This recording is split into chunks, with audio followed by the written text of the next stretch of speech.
Anytime you're financing your development project, there are two things that everybody needs to know. One is the sources of funds, where's all the money coming from to fund your project? And the other one is your uses of funds, which is basically all your cost. At any given time, both of these must equal each other in any feasibility for any development project that you are doing. Sources of funds are a mixture of three things. One, grants and subsidies. Usually, if the government is giving you a grant, that is also part of the funding project. But usually for smaller and medium-sized development, that never happens. So I've grayed it out because that is not the case in most of the projects. So these are non-repayable funds, which we never get for small to medium-sized development projects. But there's got to be debt and there's got to be equity. And if I expand all of them, you'll see that debt is made up of your land acquisition loan, if there is one. Then you've got your construction loan, and they're all senior debts. So which basically means that if this is the project timeline and you start here and you haven't got a permit on a site, you settle on the block of land here, and then at that time you have a land acquisition loan that is going to fund your project timeline and go all the way until you're ready for construction. However, when the construction loan, let's just call it CL, when that kicks in, that will pay out your land acquisition loan, which is your earlier loan, because they were both senior debts. That means anytime you sell anything, they have the first right to get access to all the funds that are coming in from the proceeds of sale. So once that is done, a construction loan will kick in, which will basically pay the first loan out, which is your land acquisition, and then it will go all the way until you have your permanent loan, which is now permanent loan basically kicks in only in scenarios where you are going to build to rent. So, which is basically develop and hold. That means you're going to develop something, you're going to not sell anything, and then you're going to have another loan that will come out and pay out your previous construction loan, and that will clear that out completely. A mezzanine loan is always a junior debt, and it is always subordinate to the senior loan, which is your construction loan. And this would only kick in when there is a shortfall. For example, you need $100. The bank says, I'll only give you 65. You only have 30, and there's a $5 shortfall, which is 5%, for example. And you need to come up with this money in order to complete the project. And that's where this mezzanine loan would kick in. This will come at a higher interest rate and also higher costs and fees and so on. So that's when mezzanine loan comes in. And permanent loan is usually only happens in your build to rent models, as I've explained earlier. And I'll show you some examples and so on. So, and then on the other hand, you have equity, and equity can further be again split into investors and developer. So also known as GP, general partner, LP, limited partners. And these are the equity, and usually these people would have preferred equity and so on. I'll explain that in a second. But together, all of this forms your capital stack. And anytime any money comes into the project, that is how each one of these, that is how it will be distributed, and that is known as a cash flow waterfall. So if any money comes in, if there is a land acquisition loan, that needs to be paid out first. And usually there will be either or. There would be a land acquisition loan, and when construction starts, this will basically change into one, and this will be like one category, and then it'll be like one construction loan that controls the land as well. No lender will let you have another land acquisition loan running and then they are funding the construction, because they don't have the first mortgage on it. They don't have the first right on that property in case something goes wrong. So any money that comes in, the first person to be paid out, or the first loan to be paid out, is senior debt, and that's going to be construction, then mezzanine, and then a permanent loan. And if there is no permanent loan, then this would flow into others, which means that the investors would get paid out first, and then the developer would get paid out. Now, if you open that up, I just wanted to explain a couple of things. So under investors, there is again another thing called preferred equity, which is they are putting in the most money, so they have preference over the equity that's coming in, and that also helps them mitigate their risk. And they could also have a combination of fixed returns that we offer and say, hey, no matter what happens, we first return your money. So that is any money that is left over after these debts have been paid out, they would go to the investors first, and they would get paid. And we might say, okay, for all the $100 that you put in, we will give you 7% fixed return for the project, and that could be their preferred return. Or fixed return that we are offering them. Developers, on the other hand, usually have common equity, which is the most riskiest. However, it's higher risk and higher reward, because usually it's a lot less, maybe 10-15%. Usually that's where it sits, and then they could have some sort of an incentive structure, also known as a promote.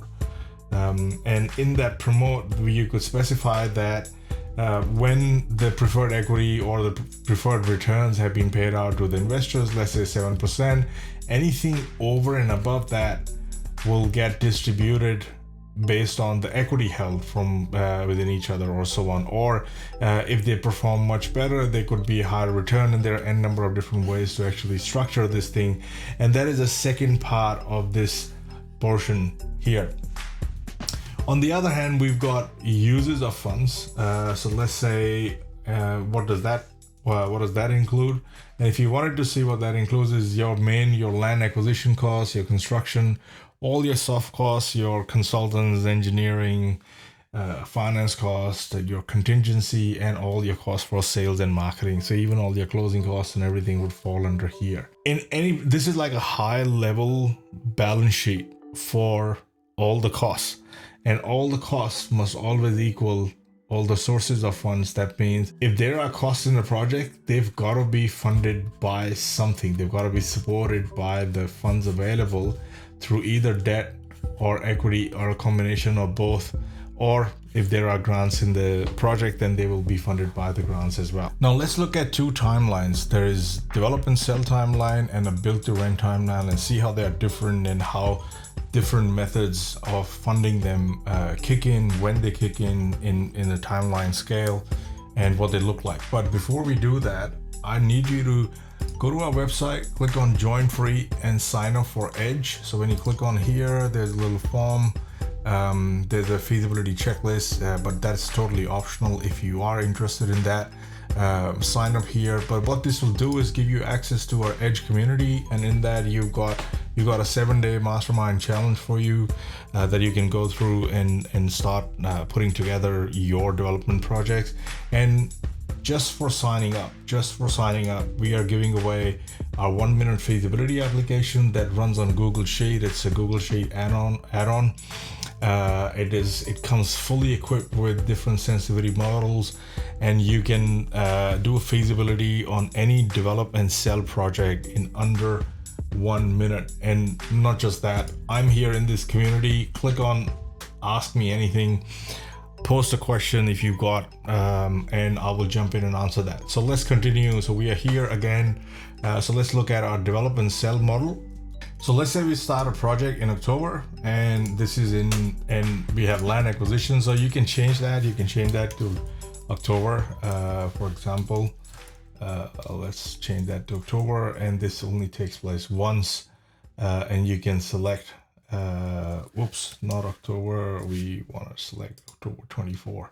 So that way we know that this is where it's starting. So you can say land acquisition takes place at that time, and then the land acquisition loan kicks in, because anytime there is a big expenditure happening, it's got to be it's got to be funded or supported by something. Now that loan could run for 3 months, it could run for 12 months. I put it as 3, otherwise this entire Gantt chart will run off the screen, and I just wanted to give you guys a scale as to what it looks like.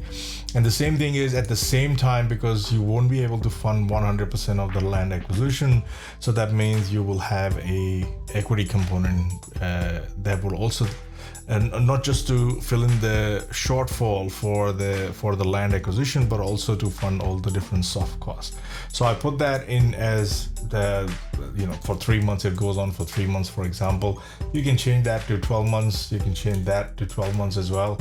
But let's just leave that at 3 each, so that you can see. And then when you're ready, a construction loan would kick in, and let's say construction goes on for 6 months, but at that time, that construction component, again, there will be a shortfall. That means the bank would say, hey, we'll fund 70% of all your hard costs, and it could be 70% of those. That means that there will be equity required, and that equity injection will come in here.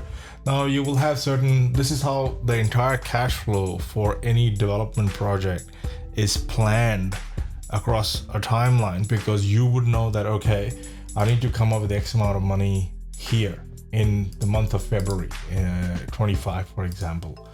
And then you would have soft costs that you would account for. And if you are using any of our detailed applications, you can project them in S-curve and select the steepness of the S-curve, that is the drawdown speed, and so on. But let's just continue with this example.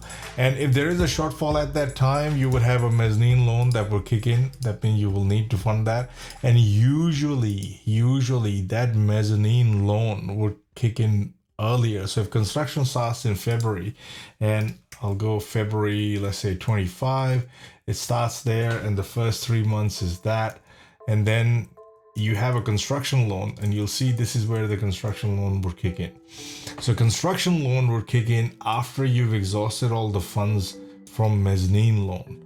And your equity as well. So banks like to see that the developers already put in the equity that they were supposed to put in. So I could put that in too, and then at some point that would finish off, and then this could be March, for example, and that will go on here. And then when that runs out, the construction loan would kick in. But the point is that any given time, this is your main construction that is happening. It's got to be funded by equity. It's got to be funded by debt. This is mezzanine loan, and it's got to be, so this is your equity, which will go in first. Then it'll be a junior loan, and then it'll be a senior loan that would go right till the end of construction. So then you got settlement and leasing, or settlement or leasing. So at the end of it, it might take 3 months to settle. It might take 2 months to settle it. And during that time, once that is settled, then you have a construction loan that will get paid out. This is construction loan getting paid out because of the funds that will come into the project. And then you'll have mezzanine loan that'll get paid out. And if there are any, for example, let's just make that 3, and any of these funds that are coming in, I've actually split them across 3 different months, because I'm trying to show you the time scale of a development project. But this could happen within a one month period, and you would have all of these getting paid out in the order of priority. So you will have investors that will get paid out, and last would be anything that will be left over would be the developer or the GB that would happen. Now contrast this with a build to rent model, and in a build to rent model, everything would work the same, but we are not selling anything. So this is settlement and leasing, and this could be your first 12 months where rents are stabilizing. And after they have stabilized, usually, so I'm assuming that they're stabilized on the first month as soon as construction is complete, but usually that doesn't happen. It can take up to 3 years for that stabilization to happen, where the entire building or the entire apartment complex has been leased out 100%, or it's running at 80%, 90% occupancy. And that's when construction loan is refinanced and by a permanent loan that would kick in, which is right at the end. But usually now in this scenario, I've got investor and developer above the permanent loan. And the reason for that is usually in 9 out of 10 cases, there is a payday for the investor and the developer, because this funding, this permanent loan funding that would kick in on that day would be more than what is required for the construction loan. And then there will be a little bit left over that some of the equity or some portion of the equity would come back to investors, which would increase their overall return. And this goes into the IRR calculation, all of that. And I don't want to confuse you with all of those things, but I'm just trying to show you a full example of all those things. Now, this is all done. All you have to do is go on our website. There's a link in description. Click on the link, click on join free.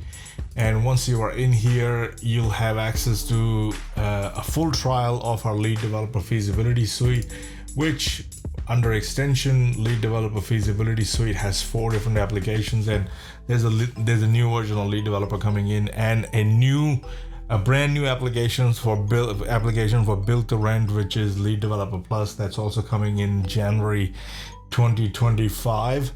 And if you're watching this way after 2025, this would have already been released, and you will see that here. I'm just saying it. So you'll be able to trial out all our applications, and there's an unlimited trial. So we just have certain restrictions that you can't bypass, but you can trial out. You can see how they work. You can see if they fit your type of development, if they fit a scenario there, and if they don't, just come in here into Edge and under Ask Me Anything or under one of these discussions, post your question and I'll jump in and answer it straight away. Thanks for watching.